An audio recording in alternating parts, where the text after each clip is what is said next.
Gracias por la introducción, gracias a Micaela, gracias a Don Web por invitarnos. La verdad nos pone muy contentos de poder transmitir este conocimiento. Somos una ONG de tecnología y hablamos de una moneda que tiene un valor en la que muchos sienten, o por lo menos lo que transmite, lo que llega al público es como un activo financiero en el cual se puede invertir. Entonces la lógica de que una ONG esté detrás de esa tecnología puede generar cierto ruido. Perdón, estoy un poco resfriado.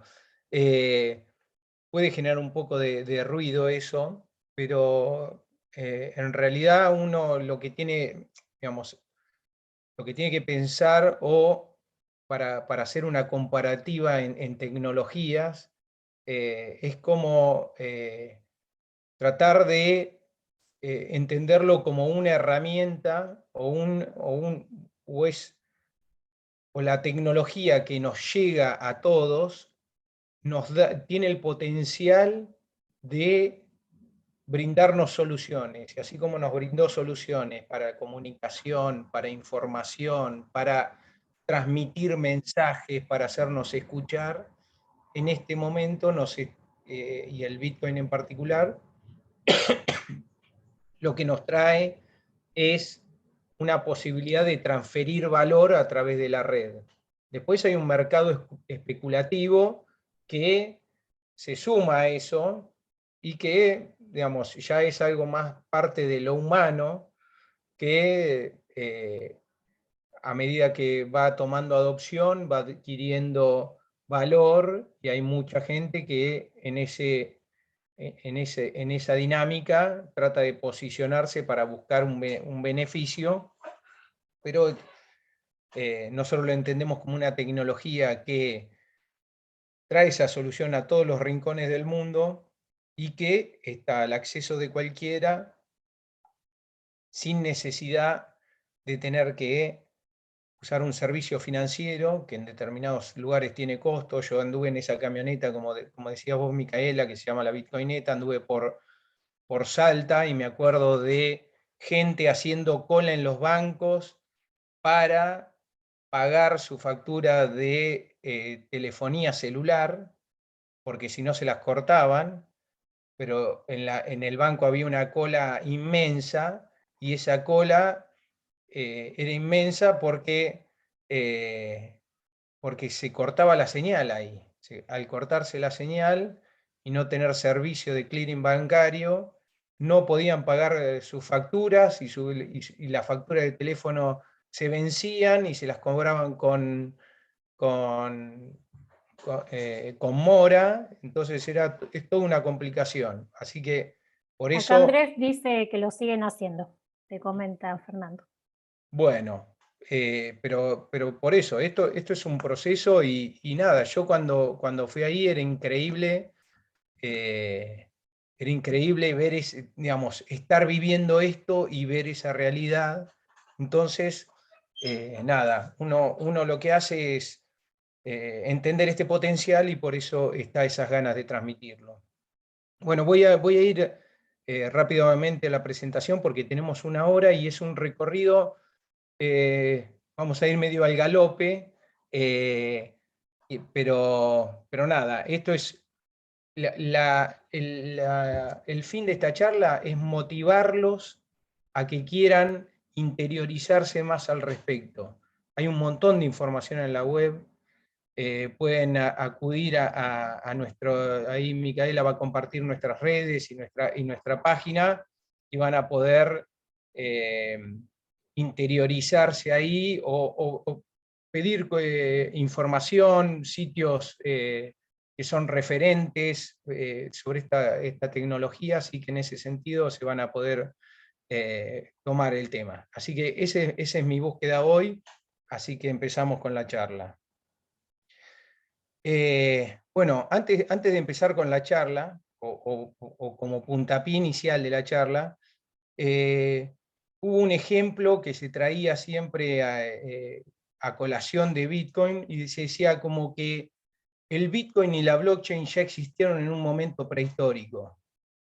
Y es, digamos, estas fotos que ustedes ven en la imagen se llaman las piedras raí de la isla de Iap, que están en la Polinesia. Eran unas piedras que se tallaban en piedra caliza.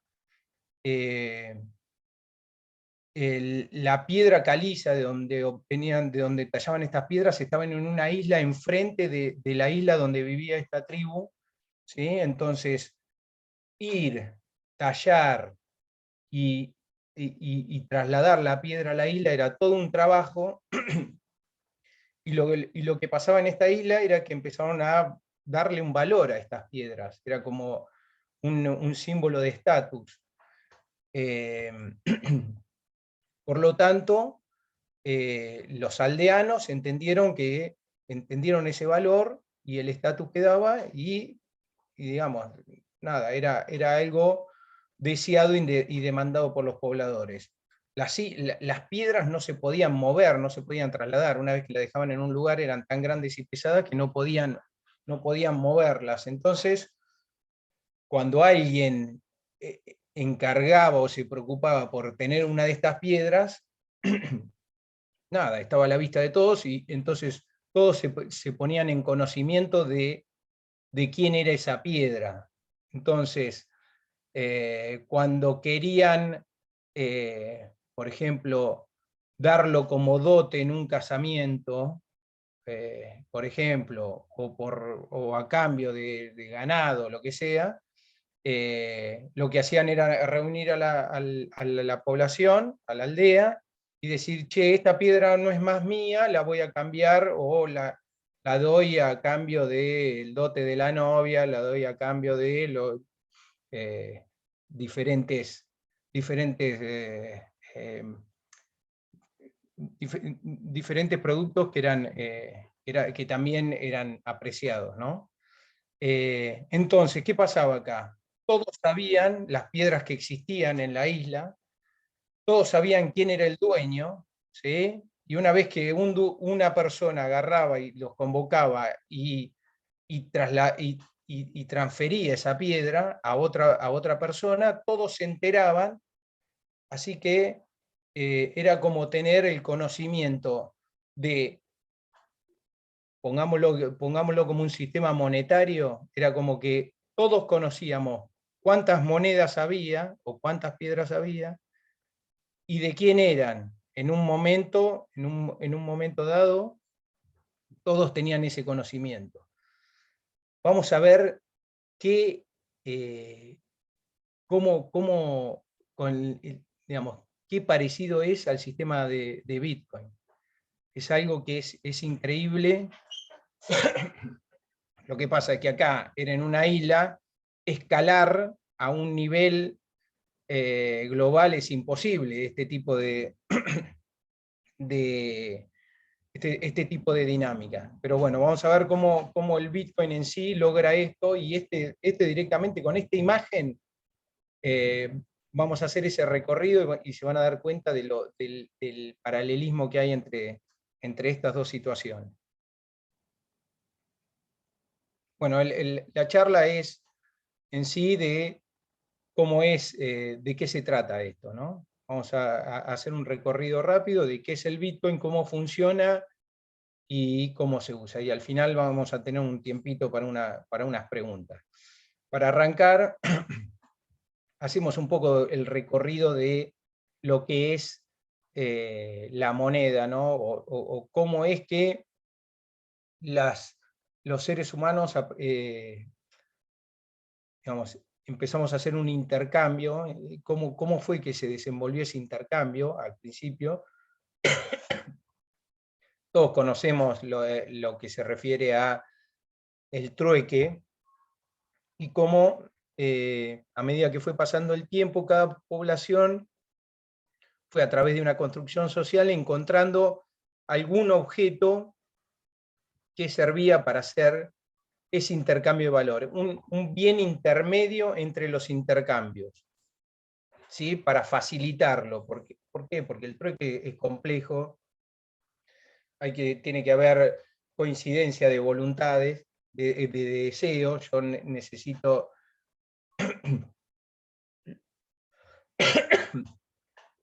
Yo necesito lo que un tercero tiene, y nada, esa coincidencia es compleja.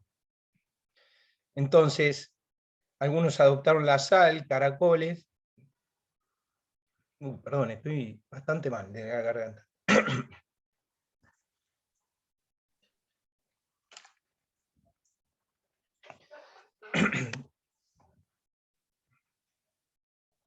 No hay problema, Fernando. Cuando puedas, acá, bueno, te comento que en el chat se armó un debate sobre las formas de pago en distintos países, comentándonos que en México ha avanzado un montón, que Colombia sigue bastante precarizado en cuanto a sistemas.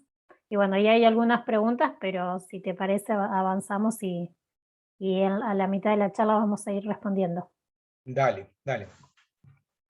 Bueno, como le decía, pasamos de caracoles, sal, a una construcción social más global, terminando en el oro, ¿sí? Acá como le decía, es una construcción social en la que todos nos ponemos de acuerdo. No hay un gobierno, una autoridad mayor que imponga esa situación, ¿no? Esto va derivando a medida que vamos evolucionando y teniendo más vínculos con, digamos, en las diferentes estructuras de poder que se van creando alrededor del mundo, ¿sí? Se va teniendo otro tipo de vínculo, y en ese vínculo y en esa dinámica es que empieza a aparecer esta forma de transferir valor a través de primero certificados, después billetes, que en un principio facilitaban esa transferencia de valor, pero tenían eh, un respaldo que era lo que representaban, ¿no? Esos billetes y esos papeles representaban algo, y eran promesas generalmente de metales que los respaldaban.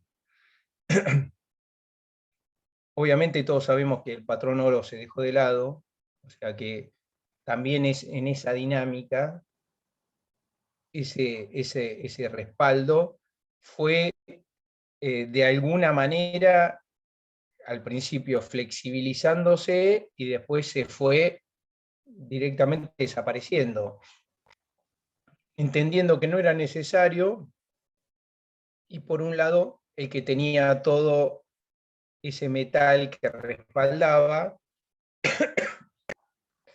eh, vio bien, empezó a entender que podía obtener un beneficio de algo que estaba totalmente parado y reservado en una bóveda, y que no cumplía supuestamente ninguna función, eh, o no hacía falta tenerlo ahí frenado. El otro día veía un documental de energía nuclear, y decían que en la Segunda Guerra Mundial,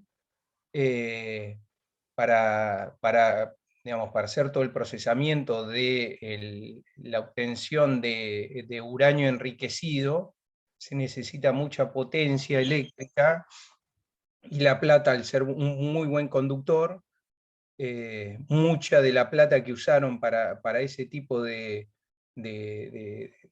tecnología lo obtenían de todo lo que, digamos, en parte de este metal que respaldaba los billetes.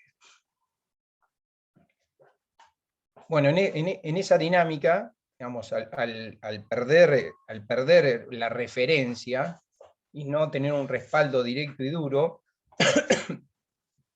empieza a entrar en juego esta especulación de poder nada, poder imprimir más billetes porque no tienen que estar respaldados. Ese respaldo se había, nada, digamos, mediante una ley, ya no era necesario, entonces daba libertad a esa impresión de billetes. Obviamente se sabe que ante una oferta mayor, las cosas pierden valor, es una ley económica esa. Pero bueno, vamos, el efecto no es inmediato y en grandes volúmenes, si uno imprime una X cantidad, eso no se va notando, pero las monedas a lo largo del tiempo es evidente que pierden valor. El dólar ha perdido valor en su historia. Digamos, uno puede ver promociones de ventas de latas de gaseosa de Coca-Cola a 50 centavos de dólar o 25 centavos de dólar. Entonces, entendiendo esa dinámica, es que termina surgiendo el Bitcoin, ¿no? El Bitcoin aparece en un lugar donde hay una economía que está, digamos, controlada por grandes poderes y, y uno está como eh, totalmente condicionado por esos poderes, ¿sí? Por ejemplo, desde Argentina o desde cualquier lugar del mundo, si nosotros queremos enviar remesas, tenemos que usar los canales clásicos. Los canales clásicos tienen un costo elevadísimo, y teniendo en cuenta que hay un sistema global de vínculo, que es Internet, que nos permite comerciar con cualquier persona alrededor del mundo, el único canal que no se ha ayornado a ese avance es el sistema bancario y los medios de pago, teniendo en cuenta que hay actores muy importantes que además no quieren perder esa posición de poder al controlar todo ese flujo de capitales, ¿no? Pero el Bitcoin al final lo que hace es llevarnos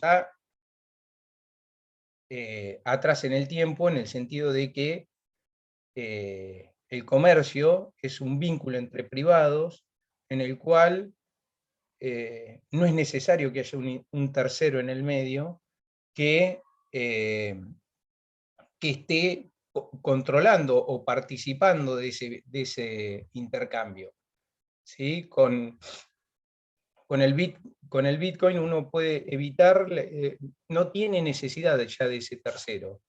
Y después,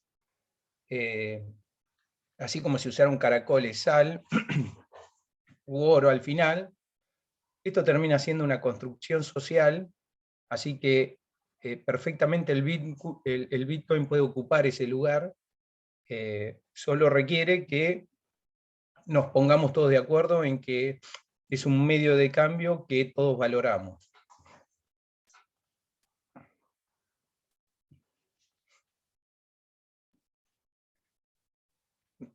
Digamos, estos son las características por qué el oro termina siendo un buen medio de cambio, ¿no?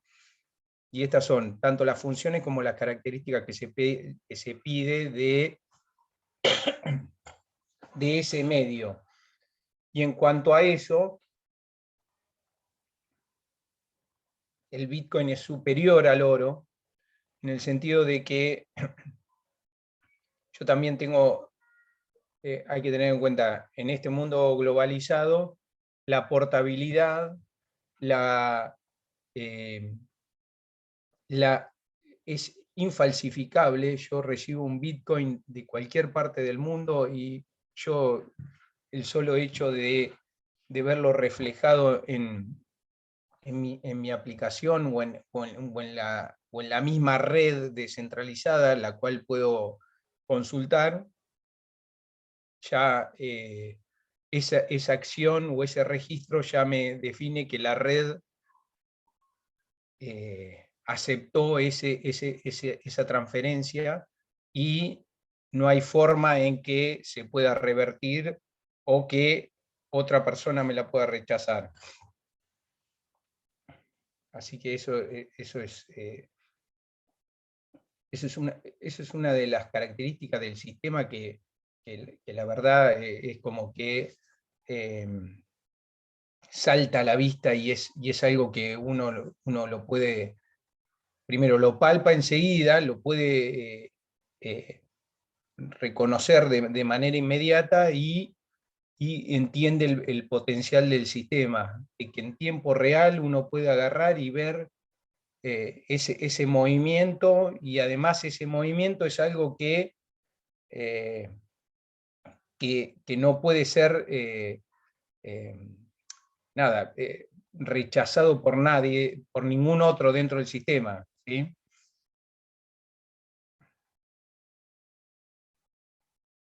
Bueno, ahí hablamos un poco del dinero y por qué aparece el Bitcoin, ¿no? Entonces en la situación actual tenemos dos personas que quieren hacer un intercambio comercial, estas dos personas. Generalmente en Bitcoin usan, bueno, no sé si en computación en general usan el caso de Alice y Bob, ¿sí? Siempre llaman a la misma persona. Y bueno, y en esa situación de vínculo y de comercio, yo quiero hacer una transacción comercial con alguien, el bien irá por un lado, pero después el movimiento del valor por los canales clásicos es a través de un banco, una autoridad central, que lo que hace simplemente es un registro de débitos y créditos en las cuentas bancarias de estas dos personas, ¿no? La red de Bitcoin, en particular, ¿sí?, lo hace de una manera en que toda la red se notifica de ese intercambio, ¿sí? Ahora voy a mostrar en otra diapositiva, a ver si está acá más adelante, ¿sí? Acá, la tenía más adelante. En la red de Bitcoin lo que va a haber es intercambio entre dos personas, pero ese débito y crédito que hacen los que interactúan, lo registran todos los participantes de la red, ¿sí? Entonces todos los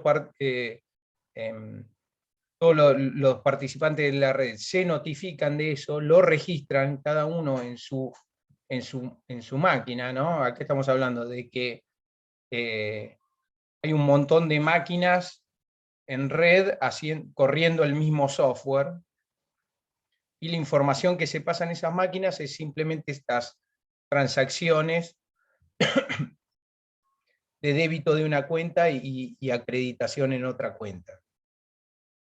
Y es exactamente igual, si nos ponemos a pensar, al caso de las piedras raíz en la isla de Iap, en la Polinesia, que era como que se manejaba todo el sistema, ¿no?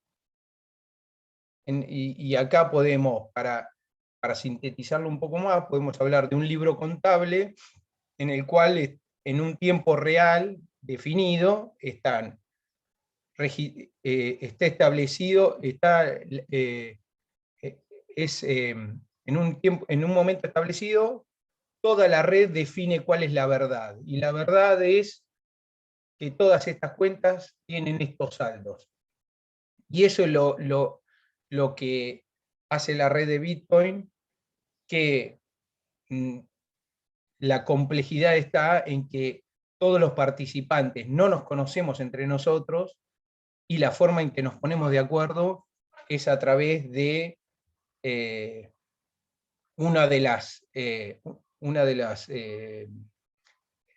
de las características del sistema, ¿sí?, que fue lo que revolucionó y lo que permitió que pudiéramos hacer ese paso, ¿sí? Porque lo complejo de todo esto no es la información, no es la red, no es el vínculo. El complejo de todo esto es que participantes totalmente autónomos y que no se conocen, nos pongamos de acuerdo en una verdad. Y eso es lo que logra Bitcoin y es lo revolucionario de Bitcoin. Por eso quiero pasar a esta diapositiva anterior, contándoles de que Bitcoin en sí, digamos, yo desde que me acerqué a Bitcoin, primero lo vi como, uy, qué bueno, mirá qué bueno esta posibilidad de transferir valor que está a disposición a disponibilidad de todo. Pero después uno cuando va avanzando y va cuestionándose un montón de cosas, empieza a entender de que tiene un potencial gigante hasta uno se cuestiona la forma en que se organizan las sociedades. Entonces, esta tecnología permite que nos pongamos de acuerdo en diferentes cosas, ¿sí? Entonces, tiene un potencial enorme que su primer resultado, su primer acercamiento es a través de la moneda, pero después podría permitir, usando como piedra basal este inicio, ir abordando otros problemas más complejos. Pero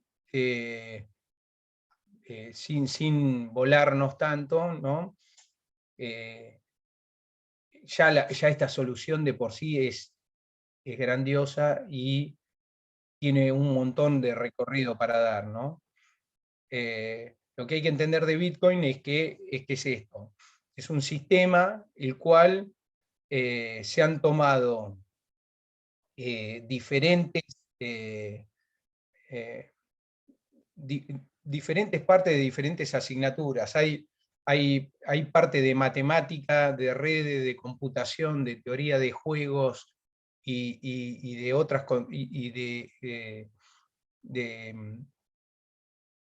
digamos, de parte social también hay, y es un experimento además, porque hasta que no se largó a la red, esto no se sabía qué dimensión iba a tomar. Y una vez que la red lo empieza a tomar y a adoptar voluntariamente, se empieza a sumar gente, empieza a tomar una dinámica que el resultado de esa dinámica es la participación de todas esas voluntades. Entonces, predecir qué es lo que va a pasar con todas esas voluntades es algo, no es nada trivial. Así que es algo para ir viendo su evolución y ser testigo de algo que está pasando en los hechos.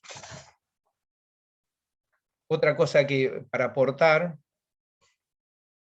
es que el Bitcoin es de código abierto, o sea, todos podemos ver cómo está programado. Aquellos que saben programación pueden leer el código línea por línea y entender el significado de cada una de esas líneas.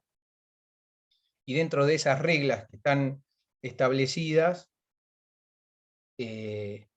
uno puede sacar, por ejemplo, esto de una de las reglas establecidas es que la existencia de los 21 millones de Bitcoin, o sea que hay una emisión limitada de estos Bitcoin, y esa es una regla que estamos aceptando todos los que participamos por consenso, y que la única forma de cambiar esa regla es mediante el consenso, ¿sí? O si existe un grupo participante de la red que quiera cambiar esa regla, bueno, ese grupo se separará del grupo que quiere mantener la regla de 21 millones y evolucionará por su lado. Esto no hay una imposición o digamos, una tiranía con respecto a las reglas, pero después ese grupito que decide que no van a ser 21 millones, sino que van a ser más, evolucionarán por otro camino que será diferente al Bitcoin. No sé, Micaela, si hay alguna pregunta. Hay muchísimas y de todos los estilos. Por lo que veo, hay mucha gente que no sabe, que nunca se ha interiorizado sobre Bitcoin, y otros que acá de hecho están compartiendo en el chat y haciendo comentarios de que ya usan la moneda. Si te parece, voy a lanzar una encuesta para conocer mejor al público del día de hoy. Los invito a que voten en la encuesta que les aparece en pantalla si ya tienen criptomonedas, para ver qué porcentaje usa Bitcoin, Ethereum, otras. Bien, no sé si están viendo en vivo los porcentajes. Cuando cierre, no, me dicen que no. Bueno, ya voy a compartir los resultados. Era por lo que se hablaba en el chat, me imaginé que una gran cantidad de personas aún no tenía ahorros o bueno, no había comprado criptomonedas. Siempre espero que llegue al 80% para cerrar la encuesta. Ahí estamos llegando. Bueno, voy a cerrar ahora y les comparto los resultados. Ay, Fernando, no sé si los ves en pantalla, un 72% no tiene criptomonedas. Era por lo que veía en pantalla, en el chat. Y bueno, y hay preguntas de que, por ejemplo, ¿qué significa minar? Si es legal en Argentina, que cómo se toma como medio de pago si no está respaldado. Leo las preguntas generales porque son, bueno, 3 preguntas básicas que la vi varias veces en el chat y que estaría interesante responderlas ahora antes de avanzar. Buenísimo, sí, lo de minar lo vamos a ver rápidamente, ¿sí? Con respecto a la legalidad, el Bitcoin es legal, es más, acá en Argentina, ayer estaba viendo un video de Marcos Zócaro, si quieren, él es socio de la ONG y les recomiendo ver los posteos de él en cuanto a su acercamiento desde el lado de un contador, de cómo se declaran y cómo es esa digamos, necesidad de estar aceptándolos como si uno es un comercio, ¿sí? Así que en ese sentido es totalmente legal. Es más, está regulado, digamos, es legal desde su inicio, es legal porque todo lo que no está prohibido está permitido, ¿sí? Les Entonces, cuento que de hecho en Don Web se pueden comprar los productos con Bitcoin, por ejemplo. mira, También, y hay muchas empresas que ya hoy en día tienen, de hecho, inversiones en Bitcoin y que también ofrecen la posibilidad de pagar los productos y servicios con Bitcoin. totalmente, totalmente. Y como decía al principio, es un vínculo entre privados esto. Entonces uno puede aceptar hacer un intercambio, digamos, es decisión de los participantes de ese intercambio comercial, ¿no? No sé si había otra pregunta más. Sí, varios preguntan que, bueno, ¿cómo comprar Bitcoin? Y acá, por ejemplo, Leandro nos dice, si yo recibo Bitcoin, ¿cómo hago? ¿Cómo lo hago dinero en efectivo? Nos dice Leandro. Y también nos pregunta con qué plataformas se compra y se vende Bitcoin. Perfecto, perfecto. Sí, eso, tanto lo del minado como lo de las compras, lo vamos a ver ahora. Acelero un poquitito la charla mientras me dé la voz y abarcamos esos conceptos. Bueno, perfecto. Bueno, como le decía, esto es software de código abierto, es Vamos, la gente que está en programación, cuando uno le dice de código abierto, entiende que toda la documentación de ese software está a mano de todo y no hay ninguna caja negra. El otro día se cortó WhatsApp, Facebook, estuvimos todos incomunicados. Todos esos servicios son, nada, es una caja negra de software, ¿sí? Es una aplicación, pero uno no puede meterse y ver cómo está armada, cómo está programada esa aplicación. Muchos decían de por qué no se pasan a Signal, ¿sí? Que Signal sí es una herramienta de código abierto, en la cual uno tiene la seguridad de si encriptan las cosas, cómo las encriptan y de qué manera. Obviamente yo no voy a ser el que vaya a ver ese código, el que va a ver ese código va a ser un programador. Lo que pasa es que uno al participar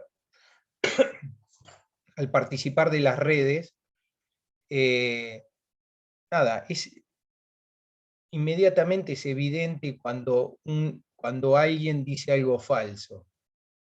Entonces uno, si quiere, googlea y dice, che, es verdad que Signal es de código abierto, que se puede ver, y van a aparecer quienes comparten el código, van a aparecer diferentes opiniones de programadores o diferentes documentos o notas que hablan al respecto.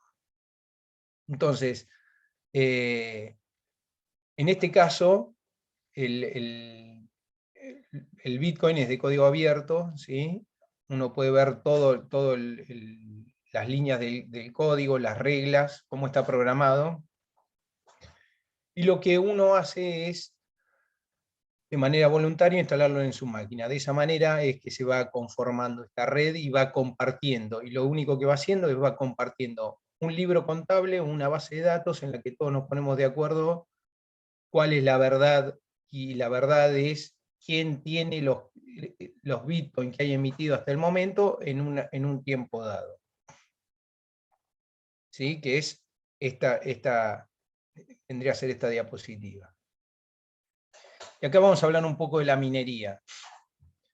Vamos, además de ponernos de acuerdo en cuál es la verdad, ¿sí? Cada uno de estos participantes hace correr el software dentro de su computadora. Pero hay unas computadoras que al principio éramos los nodos, o los que tenían una computadora, se bajaban el software y podían a su vez minar. Que minar significa es tratar de, a ver, voy un paso antes. En esta teoría de juego, ¿sí? Que es parte de lo que conforma el sistema, la idea es que la propia red sea autosustentable, ¿sí? Que no haya ninguna autoridad central y en un momento en que se arrancó, se sostenga por sí sola la red. Entonces, hay varias cuestiones a resolver, y una de las cuestiones a resolver es la emisión de los Bitcoin, porque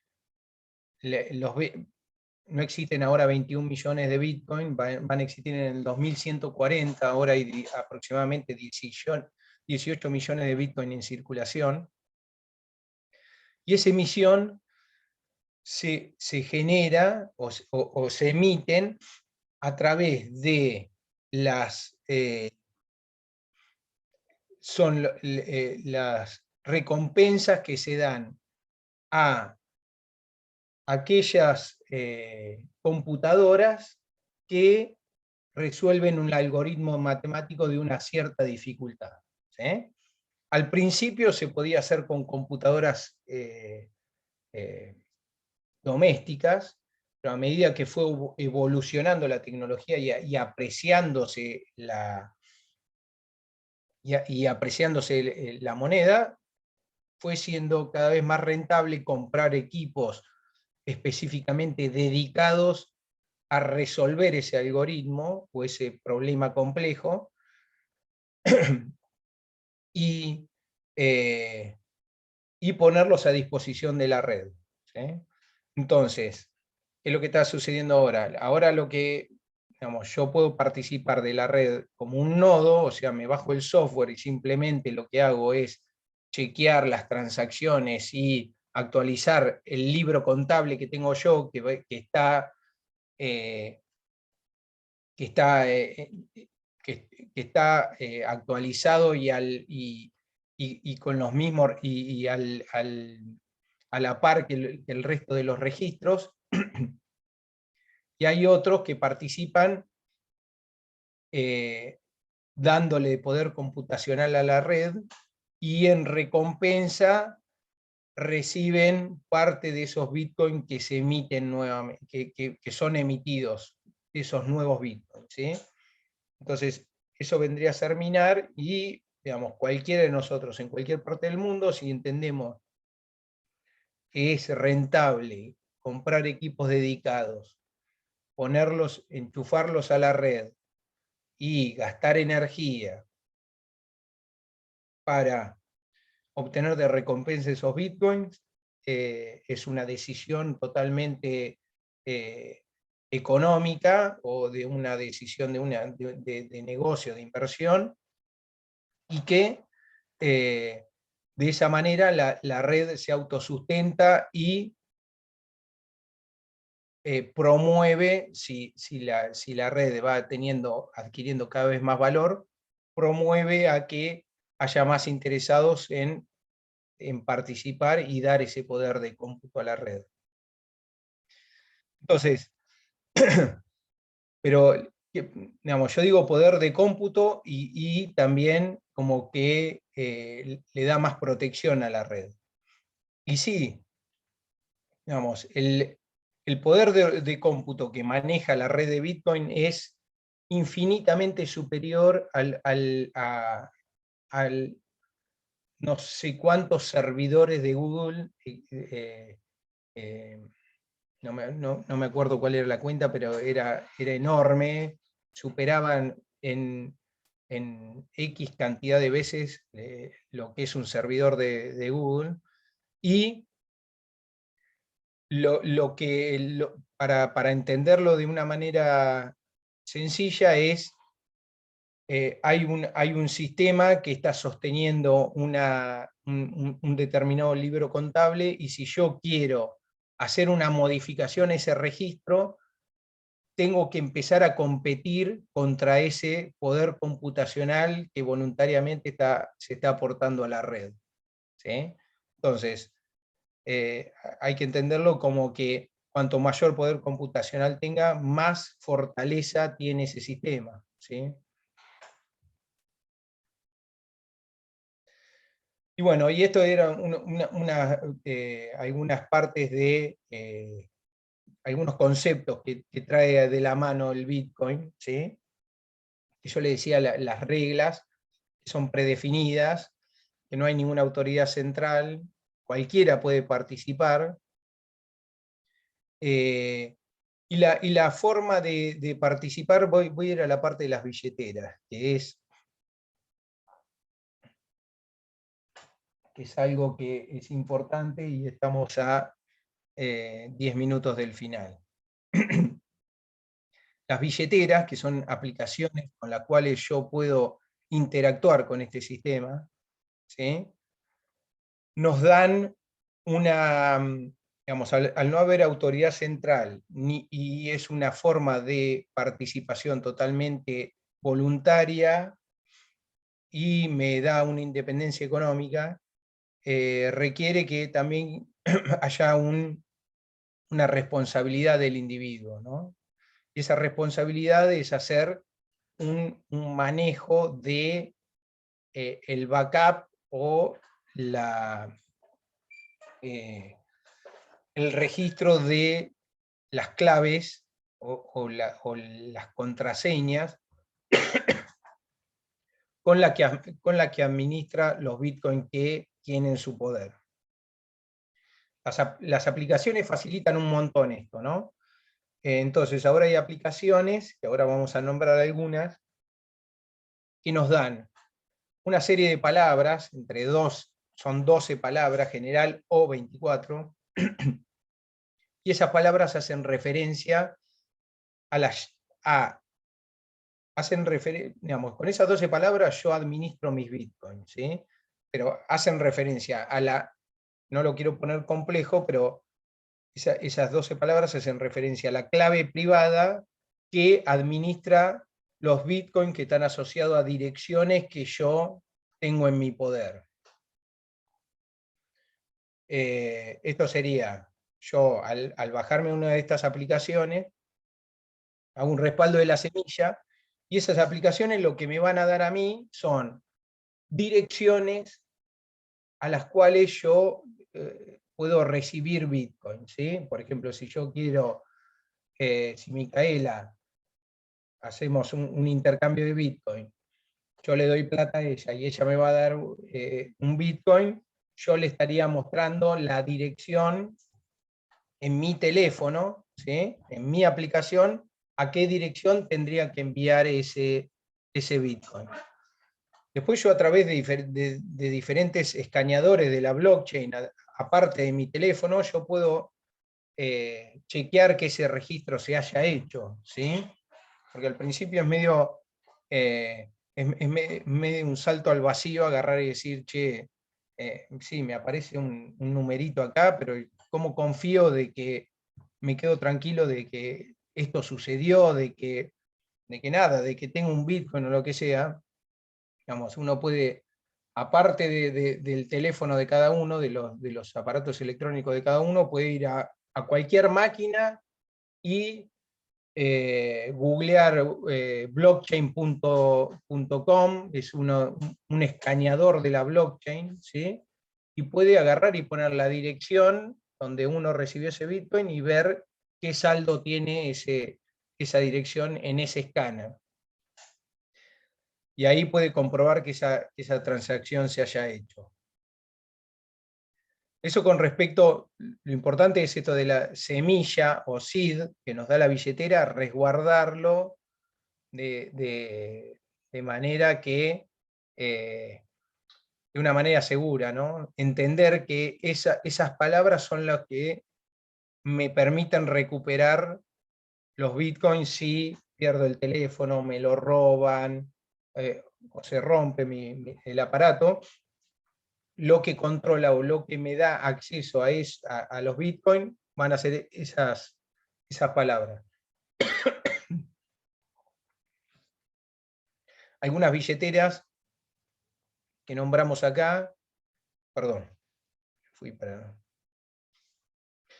Coinomi son aplicaciones, ¿no? Coinomi, Mycelium, Electrum, Samurai, hay una que se llama Moon Wallet, ¿sí? Que es M-U-U-N,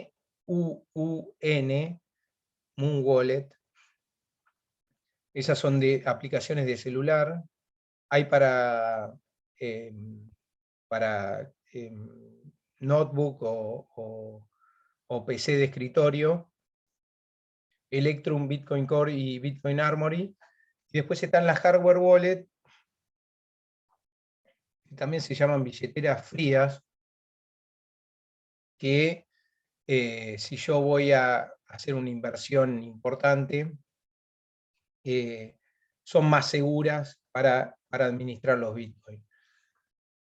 Una cosa que le quiero decir, ustedes pueden bajarse la cantidad, digamos, estas aplicaciones, la cantidad de veces que quieran, esa semilla de recuperación, sí es importante si yo lo voy a usar para mantener mis ahorros ahí, pero esto no quita que yo pueda bajarme esa aplicación para hacer una prueba y después anotar las 12 palabras en un papelito y después me deshago de esa billetera, pero entender que cuando la voy a usar para caja chica, ponerle, tengo una determinada seguridad con esa frase de recuperación.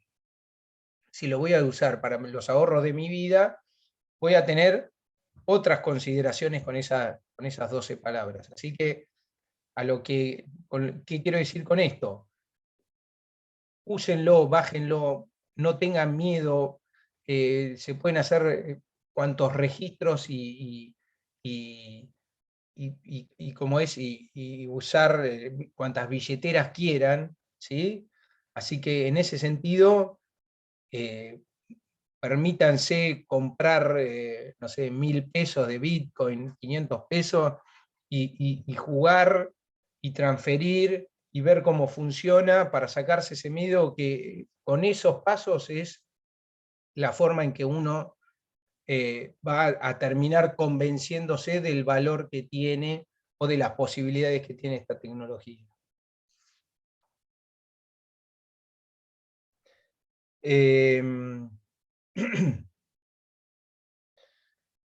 Bueno, estas son algunas casas de cambio de acá de Argentina. De todas maneras, hay una página que se llama coinmonitor.info, donde están listadas todas las casas de cambio.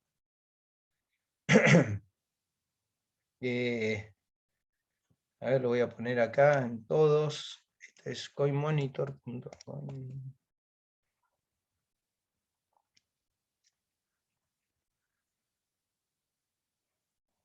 coinmonitor.info, y la otra billetera era Moon Wallet, que esta billetera es hecha por Argentina, son el grupo de trabajo son argentinos, ¿sí?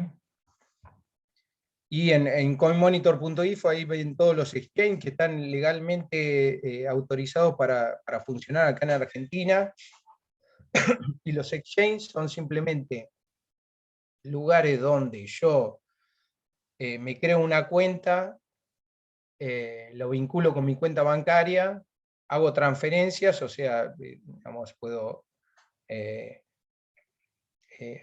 digamos, agregarle saldo a través de mi cuenta bancaria y con ese saldo comprar criptomonedas. Lo que quiero hacer claro acá es Bitcoin, toda su tecnología y toda su solución es crear una independencia económica para todos nosotros, ¿sí? Hay servicios que te facilitan la llegada a las criptomonedas, pero uno termina tercerizando ese acceso. Yo, a través de una aplicación con las 12 palabras, tengo control sobre mis bitcoins en todos estos exchanges o servicios. Los bitcoins los tiene este tercero, ¿sí? Y vas a tener vas a estar en las mismas condiciones que, o está regulado dentro de una, digamos, por lo menos los que están autorizados acá, están autorizados acá en Argentina, y pongámosle, hay un corralito y los exchanges tienen que limitar sus extracciones a un determinado monto porque lo dice el ente que los regula. Bueno, esos bitcoins que están ahí van a estar manejados bajo esas condiciones. En cambio, si yo tengo estas aplicaciones que me dan a mí el resguardo a través de esas 12 palabras, soy yo el que controlo esos bitcoins, es lo mismo que si los tuviera bajo el colchón.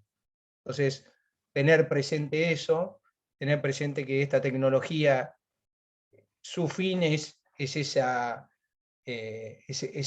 potencial de darnos esa independencia económica. Yo puedo